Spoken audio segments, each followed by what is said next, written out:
How to become untouchable in a world full of enemies. The secret of invulnerability is not thick armor. It's the absence of handles. A thing no one can grip cannot be dragged, shamed, or bartered. But how do you become smooth in a world built of fingers? Start with a night scene.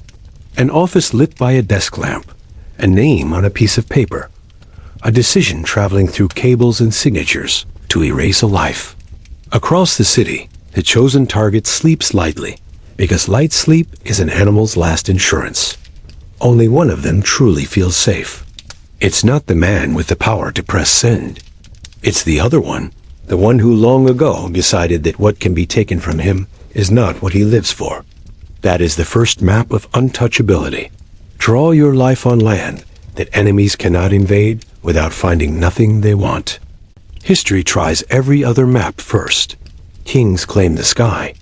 You cannot touch me, they say, because God holds my head. Priests build taboos so thick that even a glance is a ritual. Merchants become indispensable. Cut me and your ships stop. Your bread rots. Your debt unspools into panic. Bureaucrats discover a subtler frontier. Immunity, a word born from being excused from common burdens, then stretched into a charm against consequences. A passport becomes a portable fortress. A seal becomes a moat. A title becomes a spell strong enough to bend a courtroom. But each of these comes with a price, printed in a font so small you must press your eye against the page. Sacred kings die dramatically. Taboos crack. Indispensable traitors are loved until the day the crowd remembers its Homer. Then they are hanged with the rope they sold. Bureaucratic immunity makes you safe from others and dangerous to yourself. The fortress becomes a tomb. At the exact moment you become too big to fail, you have already failed at being human. The ancients knew another path. Diogenes slept in a barrel. Alexander the Great stood over him, a son made into a man, and asked what he wanted. Move a little to the side, said Diogenes. You're blocking the light. You cannot humiliate someone who has already sold his ticket to your theater. Epictetus, who owned nothing because once he had been owned, taught an inner architecture. Make your mind a citadel and keep your body as a loan. They can hurt the loan. They cannot seize the architecture. If the enemy cannot make you betray your sense of what a life is for, their hands pass through you like fog. This is not romance. It is the only sovereignty poor people have ever had. There are cities that learn to be untouchable by becoming labyrinths. Constantinople lived under threat for 1,000 years. Armies came and died under its walls. The city's genius was not just stone and sea, it was protocol. It made enemies into guests, rivals into functionaries, barbarians into generals, with new names and old loyalties wrapped in gold. It was slippery, patient, difficult to hold on to. Every invading hand found a different Constantinople, as if the city chose its surface like a cuttlefish chooses colors. Untouchability can be camouflage. Then there is the cold logic of indispensability. Make yourself the one cog that, if removed, collapses the machine. Bankers learned this, and the phrase "too big to fail" became the more honest too essential to punish. Medieval cities bought it with walls and charters. Modern platforms buy it with data. The strategy works. It also makes you a hostage to the system you've mastered. Enemies cannot touch you, but neither can friends. Your bed is welded to your desk. The cleanest illustration of untouchability is embarrassing because it sounds like virtue. It is not piety. It is technique disguised as decency. Picture a woman who is notoriously honest. She will not sell her word for favors. She speaks carefully. She promises rarely. When she does, she keeps it. Her enemies cannot smear her. They can invent a scandal, but it dissolves in the acid of her record. Untouchability here is not mystical. It is a structure of choices whose cost is real and visible. She misses shortcuts. She declines alliances. She refuses the dark rooms where people trade little pieces of themselves and call it networking. She is obstructed often, praised rarely, and safe in a way that makes powerful people uncomfortable because it cannot be bought. Untouchability also comes as shamelessness. The Cynics practiced it with a brutality that scandalized respectable Athens. To live in public, to need nothing, to be unable to be blackmailed because you have no secrets, you're not willing to laugh at, this is a weapon against enemies, whose only tools are embarrassment and exclusion. If you cannot be excluded because you did not ask to be included, you become a problem that cannot be solved. The cost is that you may end up alone. Imagine the other extreme. Myth. A leader ascends not by removing handles, but by multiplying them until they bind not himself, but everyone else. He becomes a father, a liberator, a symbol stitched into banners and lullabies. To touch him becomes to insult the dead. To prosecute him becomes to prosecute the country. Myth makes enemies flinch. It also makes the man inside the symbol disappear. If he falls, he breaks not as a person, but as a pantheon. The earth shakes.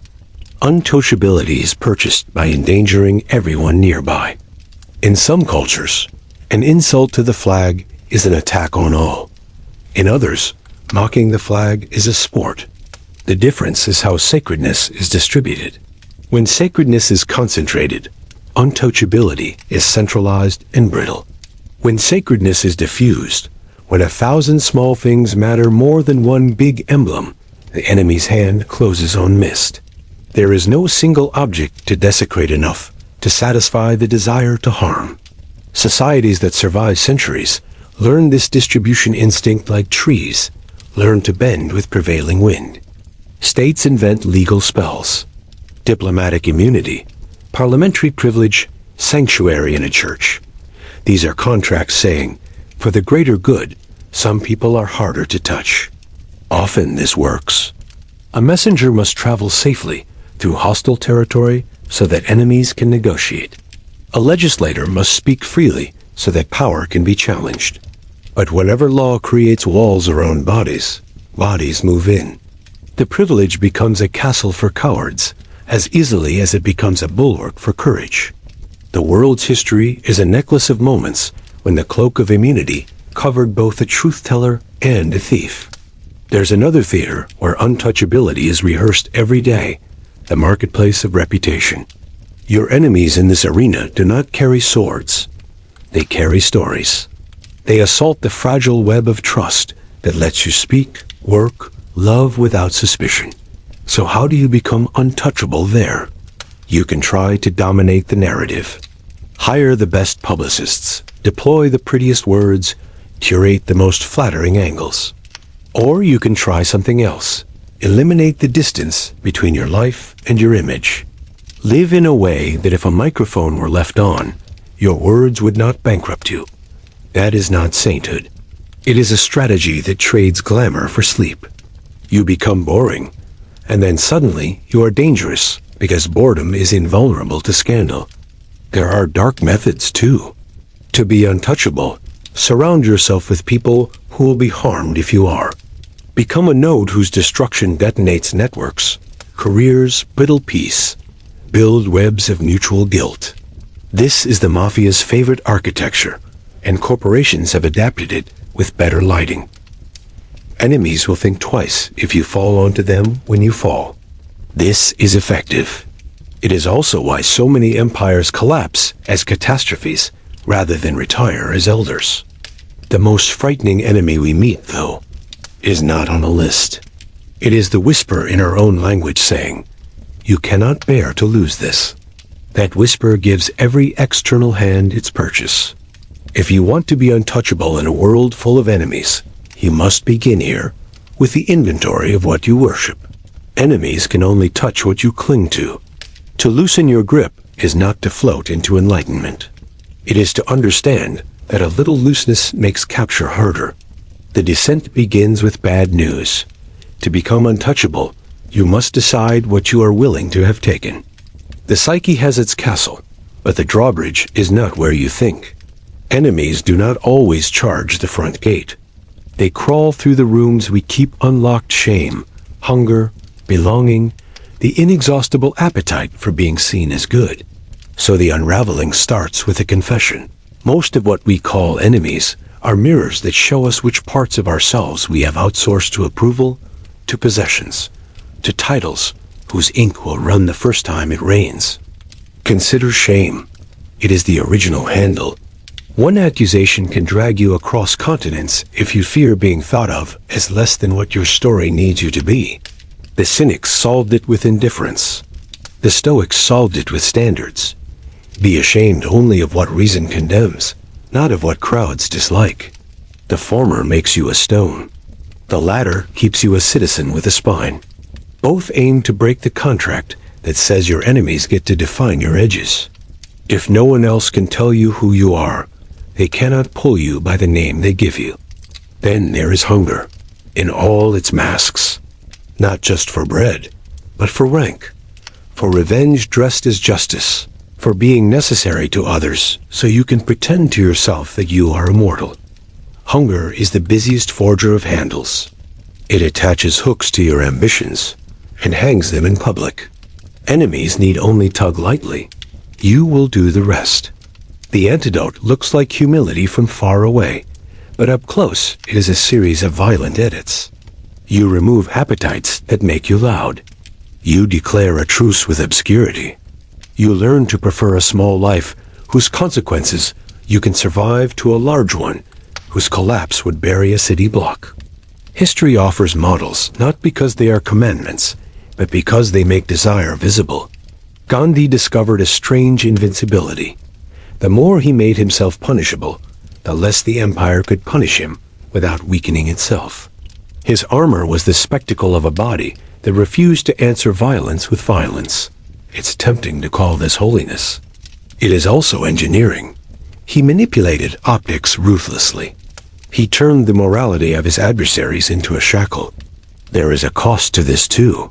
Lives were burnt into ash around him, and the independence that followed carried the seeds of new injuries. Untouchability of this kind is never clean.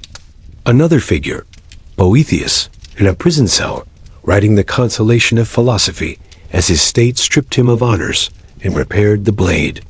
He built in that room, the last room anyone can break into. The consolation is not a treatise. It is a blueprint. The goods enemies can touch are good fortune, he wrote, which is not a moral good, and therefore not yours in the way truth is. This is a man auditing his life under the lamplight of imminent death. Few of us will be that brave. Fewer will be that articulate. But the architecture he draws is scalable. Separate what can be taken from what ought to define you.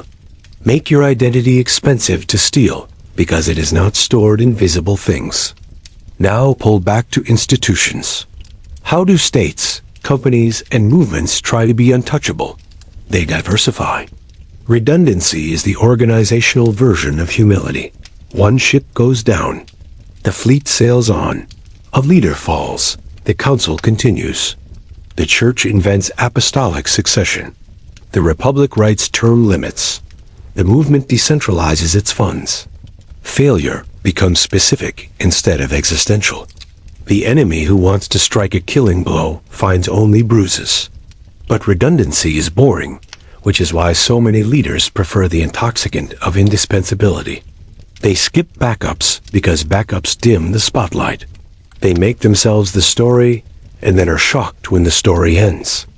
There is another technology of untouchability that runs on narrative, transparency. A dissident publishes his files before the state can leak them. A journalist reveals her conflicts before her enemies can weaponize them. A CEO opens the books before rumors can metastasize. When truth is preemptively released, blackmail fails. This is not virtue.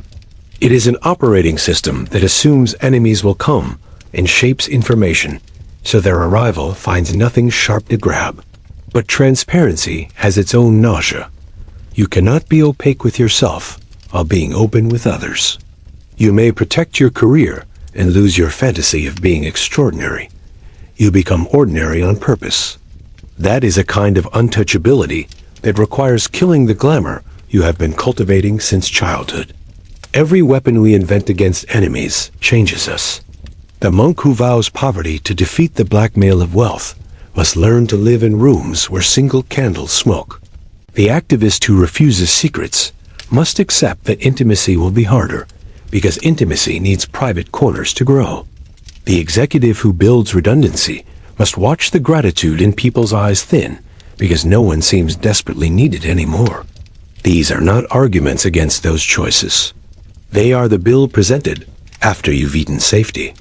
Payment is in pride. Fear of death lives behind every door in the castle. Enemies tap on that wood with a nail of mortality, and we open it once. You cannot be untouchable to death. But you can move in such a way that death loses its bargaining power. Philosophers have tried to write sentences strong enough to do this for thousands of years. Epicurus wrote that death is nothing to us, because where we are, death is not, and where death is, we are not. Marcus Aurelius wrote that every moment you live, you also die a little.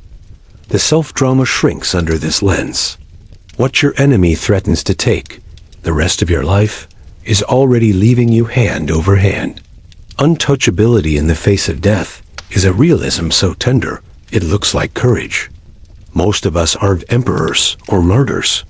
We live in offices and kitchens, on trains that smell like rain and metal. Our enemies file HR complaints, subtweet us, freeze us out of groups, or remember us at just the wrong moment. To become untouchable, there is to learn the art of boring resilience. You document everything without bitterness. You stay 2 steps inside the lines, so that when the review panel calls your name, all they can find is a person who did the job.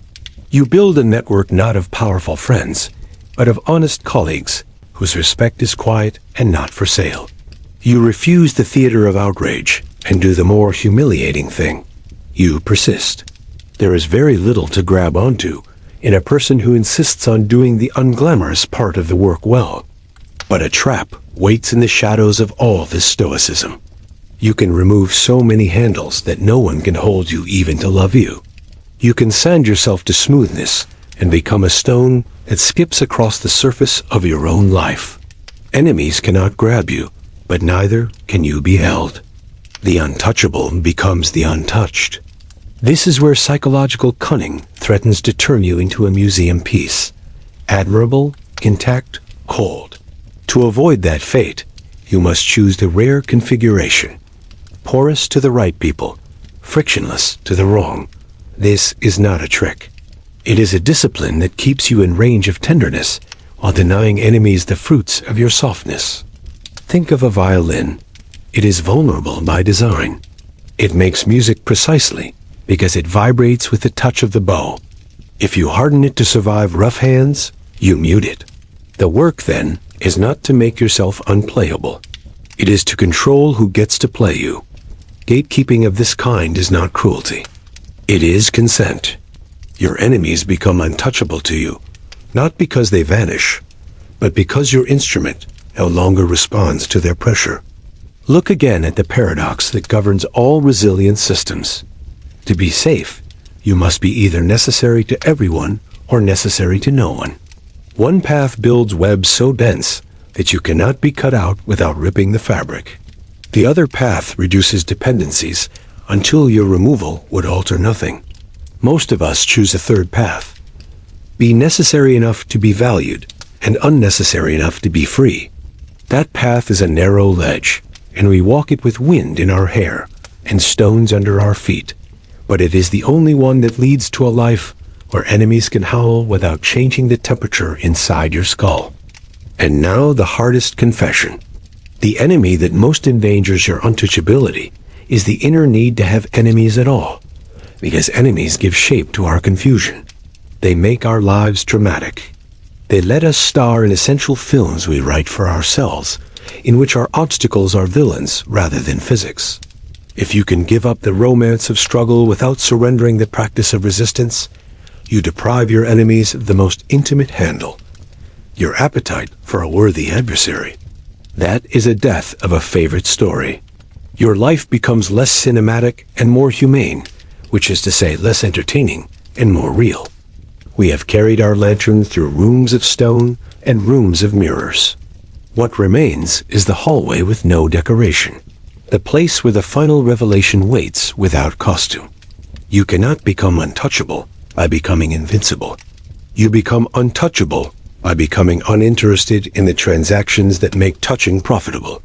And that requires a disloyalty to your favorite illusions. The illusions are simple. That if you are good, enemies will stand down. That if you build a fortress of allies, enemies will melt. That if your name smells right in the mouths of strangers, the wolves will pass your door. These help us sleep. They also keep us weak, because they make us invest in markets we do not control. The transformation starts with a different wager. Take stock of what you can control, which is embarrassingly little, and become meticulous about it. It is not glamorous to say that the path to untouchability is paved with boring habits. Honor your word. Document your work. Keep your appetites on a leash. Do not decorate your enemies with your fantasies. Choose what you will lose in advance. But what is more difficult than ornamenting yourself is subtracting yourself. The deeper connection arrives like a cold wind through a window you did not know was open. Untouchability is not a property of the self. It is a relationship between your life and the web it touches. You can move in that web in two archetypal ways. You can become a sacred object that no one dares disturb. Or you can become a common object whose presence is ordinary and everywhere. The sacred object is powerful until the day of the bonfire. The common object survives because it is too dispersed to burn. The first makes you a shrine. The second makes you soil. Our age rewards shrines. Our species survives on soil. There is a way to combine them. Build a life that is common in its dependencies and sacred in its principles. Make your money, your status, your pleasures replaceable. Make your promises, your boundaries, your yes and no unable to be purchased. Then when enemies come, they can burn your fields without touching your harvest, because the harvest you care about is stored in granaries they cannot find. You might lose much. You will not lose yourself. The air around you will change. People will call you stubborn, dull, old-fashioned. Others will call you dangerous, not because you are armed, but because you are unviable. In a marketplace of souls selling at a discount, the one person who refuses to bargain is a scandal. This is not a monastic manual. There are secular tactics that weave well with spiritual posture. Make backups of everything that matters, memories, contacts, agreements, so that when someone tries to erase you, erasure fails. Share knowledge openly, so that what you build cannot be stolen. It spreads instead. Credit others first, so that attempts to isolate you are met with a flock of witnesses whose loyalty is not to your charisma, but to your fairness. Refuse secrets you cannot afford to defend. When offered the velvet immunity of special treatment, say no. He who is protected by privileges can be unmade by the removal of those privileges. He who acts as if he never had them is hard to vaccinate against. You will be tempted to become untouchable by becoming feared. This is the oldest trick. It works quickly and fails catastrophically. Fear selects for people who dream of your vacancy. The day you stumble, they will greet gravity like an ally.